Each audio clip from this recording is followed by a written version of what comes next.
Using an incorrect technique when squatting while pregnant, doing day-to-day activities such as laundry or picking up your toddler can lead to complications such as urinary incontinence and prolapse. In this video, I'm going to show you how to squat safely during pregnancy to avoid these complications, as well as how to modify your squat as your pregnancy progresses. So first, let's go through how you would complete a traditional squat. So most squats are done with weights.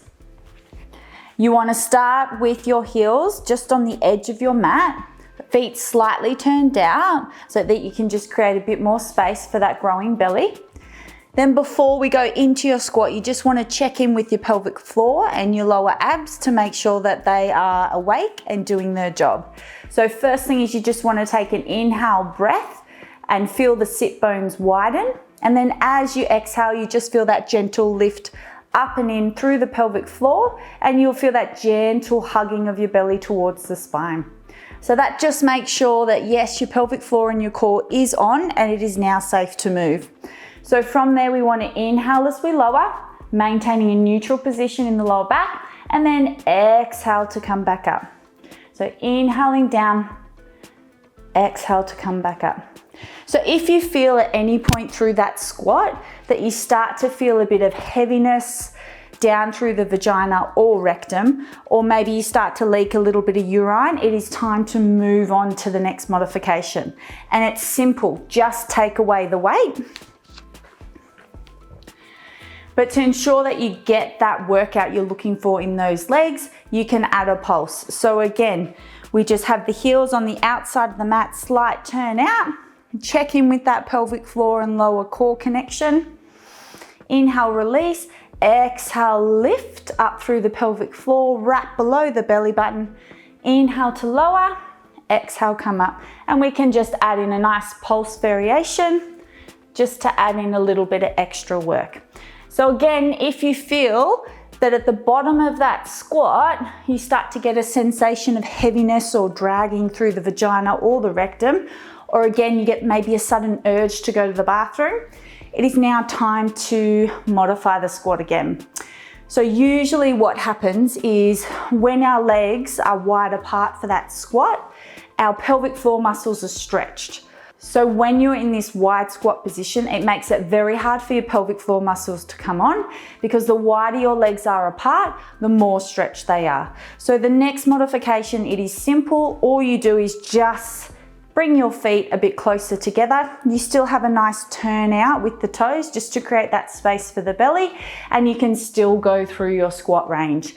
Again, all you need to do is just add in some nice little gentle pulses just to increase that workout through your legs. So again, say you get to the bottom of your squat and you're thinking, wow, I've got a sudden urge to go to the bathroom, or I'm getting some maybe lower back pain. The next modification is just using support. So the first way that I would do that is simply do a sit to stand from a chair. So sitting in the chair, again, you can place those feet out just slightly wider than your hips. Again, there is a slight turn out just to ensure there's some room for the growing belly. And then before you go, you want to check in and make sure that the pelvic floor and the lower abdominals are working before you perform the movement. So inhale and you feel the pelvic floor muscles just melt into the chair.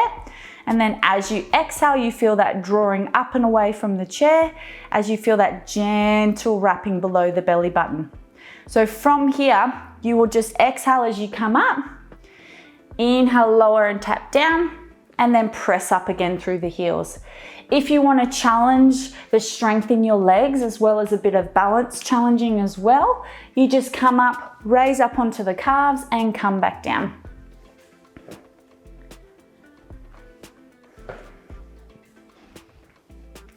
The second way to do an assisted squat is using a fitness ball up against the wall. So the first thing you need to do is place the fitness ball in between the curve of your lower back. The next thing is working out how far away your feet need to be. If you put your feet too close to the wall, you'll end up with your knees dropping over your toes. If you place your feet too far out in front, you'll end up just getting a quad dominant workout. If you get the feet just right, you'll be able to mimic the same movements that are needed for a squat without the gym ball.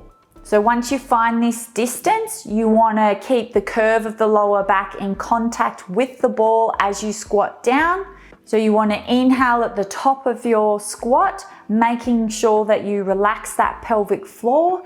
And then as you exhale before you go into the squat, always checking in to make sure that the pelvic floor is lifted up and in, as well as the gentle hugging of the baby towards the spine. Remember, this just ensures that your deep core is connected before you go into the squat.